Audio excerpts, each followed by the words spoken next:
tinalakay na natin na ang poverty ay tumataas. Poverty alleviation. Walang ginawa yung Philippine Presidential Advisor on Poverty Alleviation kundi maghamon ng kantaha. Si Gadon nakakaka makabayan. Paano mo masusolusyonan niya na in the first place hindi niya ina-acknowledge na mayroong poverty? Hindi naman. Nakahaka daw. Hindi pwede yung mga palliatives na Tapos eto kaya alam kayo Atty. Topacio mga kababayan. Hinamon si Atty. Topacio ng kantahan. Anong kinalaman yan sa mga problema ng bayan, Gadon? Wala naman kasi bobo! Talagang bobo ito si Gadon mga kababayan. Talagang expertise si kasamang Larry para sa poverty alleviation. Ang natatapos. Siya ang alibyuhan mga kababayan ang kanyang pagka-poverty. Siya ang umangat. Sama-sama tayong babangag muli. Malungkot talaga at saka puro kasinungalingan. Milyones ang sweldo ni Gadon mga kababayan yearly. Millions and millions of pesos. Walang silbi sa tingin natin mga kababayan. Sasabihin niya, eto lang nakakahawa yata etong gobyernong to sa pagkasinungaling. Hindi naman dati si paring Larry kita mo. Sasabihin niya nakulong daw lahat ng kliyente ko. Nilagay niya yung litrato ni Pangulong Duterte, ni Sheila Guo, ni Alice Guo. Sinungaling mga kababayan. Talagang sinungaling yan si Gadon. Di ko naman po naging kliyente si Pangulong Duterte kahit kailan. Oo nga. Hindi ko naging kliyente si Alice Guo kahit kailan. Oo nga. Liar mga kababayan Hindi ko naging kliyente si Sheila Guo kahit kailan. Wrong mistake siya dyan. Wrong mistake. Bago kine-claim niya na siya liar haka mga kababayang utak. Ay Gadon. abogado ni kaya nga natanggal bilang abogado Pangulong Arroyo. Di ba laging sinasabi Arroyo lawyer. Ngunit alam nyo, eto magbibigay ako ng 1 milyon sa kahit sino magpapakita sa akin na sige, challenge natin yan 1 million. Siya ay umapir sa korte on behalf of Mrs. Arroyo. So hindi pala, fake news pala siya mga kababayan. Nag-assume lang na lawyer ni Arroyo tapos hindi pala napakita sa korte. Mayroon kayong 1 million. Prove na naging lawyer ni Arroyo yang si Gadon at pumunta talaga sa korte at nakipagdebate. Or FG Arroyo. Hindi po siya pinapa-appear. Pinaklaim lang niya na abogado siya. Ugat talaga si Gadon mga kababayan. Tambay-tambay. Sundot, pero never siya nag-appear sa court on behalf of Mrs. Arroyo and FG Arroyo. Ewan ko kung... Dahil tsura pala ni Gadon talo na sila mga kababayan. Bakit ba si Mr. Bean dito? Bakit ayaw siyang papirin? Mr. Bean ng Pilipinas mga kababayan si Gadon ng tsura. Ewan ko kung bakit ayaw siyang papirin. Anyway, nabanggit hindi nakakapagtaka. Ugali pa lang mga kababayan, walay na. Hindi dahil sa kung ano pa man, naalala ko lang yung poverty alleviation kasi matindi na talaga. Matindi? At dito bagamat ako alam nyo naman hindi ako natutuwa talaga kay Rizon Tiveros. Pero pagdating dito sa bagay nito, okay siya sa akin. Anong ginawa na mabuti? Mayroon palang ginawa mabuti si Virus? Yung pagtanggal nga ng e-gambling. Kasi, If I know, nakikisakay lang yan mga kababayan dahil hot issue, nagpapabango. Ang ginagawa, talamak na ang e-gambling. May mga nagpapakamatay na nga Yes, pati bata. Oo, mga bata. Lahat naman mga kababayan ayaw dyan sa gambling. Majority ng mga Pilipino, ang gusto lang yan, yung mga sugarol. Kahit pa nga ibang sugarol, gusto mawala yan mga kababayan dahil napapadali ang pagkalugi nila. Ang may gusto lang yan mga kababayan, yung mga nakikinabang. May-ari, doon nagtatrabaho sa e-gambling. Pero masama yan mga kababayan, bisyo yan Walang magandang maidudulot. Away ng mag-asawa.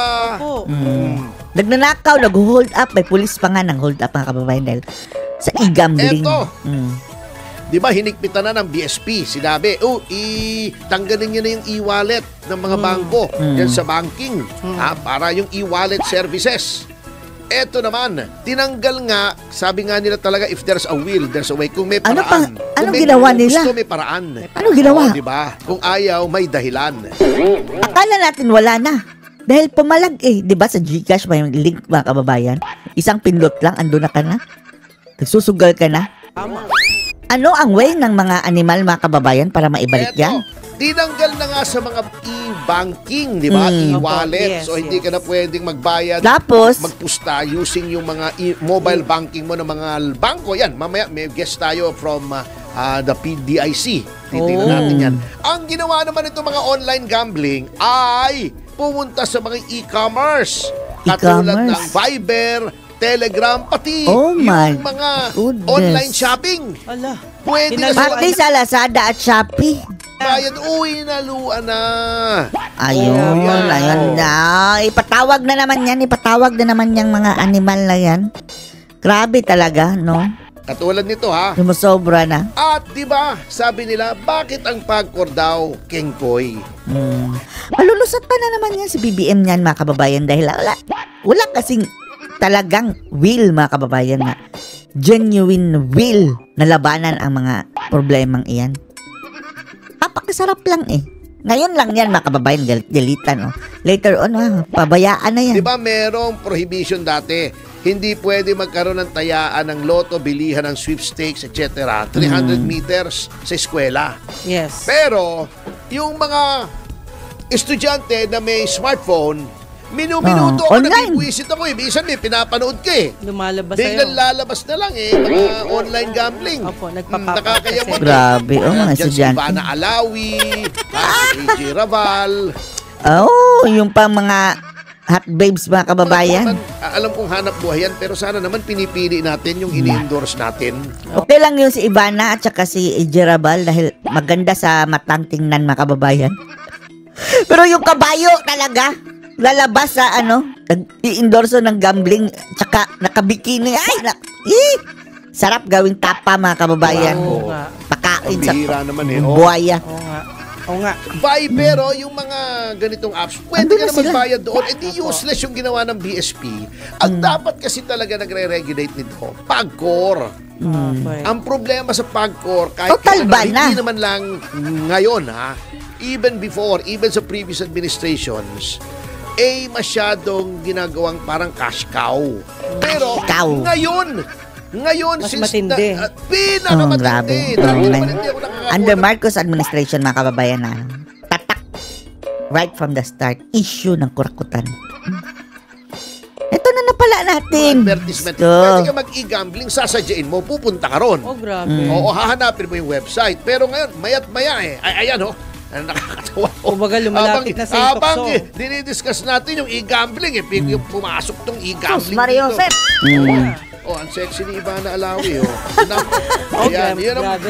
pabigat. Ano yung, sino mo yung magsabi, mga kababayan, na totoo ba, may anak na daw si Ivana, sabi nung si Christopher Min ba yun?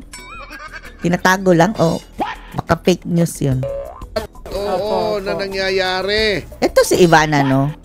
Sobra-sobra na ang kanyang kita, mga kababayan, dyan sa social media. Bakit pumapatol pa rin siya sa gambling-gambling na endorsement? Tapos, nalilink pa siya sa mga wrangler, mga kababayan, ng mga politician. Ay, nako. Sayang. Sayang kay Ivana. At sana, ituloy-tuloy po ng Senado. Ituloy. Huwag yan matabunan itong controversy ng mga flood control kasi this is Grabe, equally kayo ka ng kontrobersiya, mga kababayan, no? important. Yes. Kasi moral character po. Kahit yung mga batang maliliit na may allowance na 100 pesos, Scatter, mga kababayan, piso-piso ang taya. kahit Gamit hindi nila. ipambili ng pagkain, ipambili Wala kang laban dyan dahil computer ang kalaban mo. ng ballpen, notebook, Mm. sinusugali. Scatter. Oo, pambihira.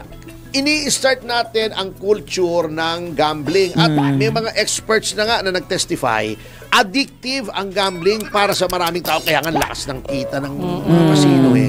So dapat po tingnan natin to. Para lang sa zona yata ginawa yan eh. Parang yung 20 pesos na bigas. Oo, may 20 pesos na bigas pero 20 pesos ng bigas hindi dahil yun ang talagang presyo ng bigas. Oh, yun. Yun ay subsidized. Hindi 33 pesos ang mga kababayan. Presyo nun, pagbili nila. Mapapamahal pa, mga kababayan, dahil gagastos pa. Dahil i-deliver galing sa mga kababayan. National warehouse. Di-deliver pa. Mayroon pa silang mga programa, mga kababayan, bago mamigay. Mas mahal pa yung mga tauhan ng Bagoong Pilipinas. Andun pa, picture mga kababayan with all that. Tapos para pang magpifiesta afterwards dahil nakabenta ng 20 na bigas. Lugi ang gobyerno. Sa totoo lang, lokohan mga kababayan. Lokohan. Hindi natin alam, niloloko lang tayo, di ba? Gano'n. Talaga. Ang gobyerno rin na nagbabayad, parang akap din yun, parang dole out din yun. Hindi dahil yun na ang tunay na presyo ng bigas. Bigas pala. Oo. In other words, Hindi kasi nila binibitawan niyang mga kababayan, no, kahibangan dyan sa 20. Pwede natin niya kalimutan mga kababayan kung hindi lang. Inulit-ulit talaga ni BBM at pinilit. Ay, nako. pakitang tao na naman. Tao na naman.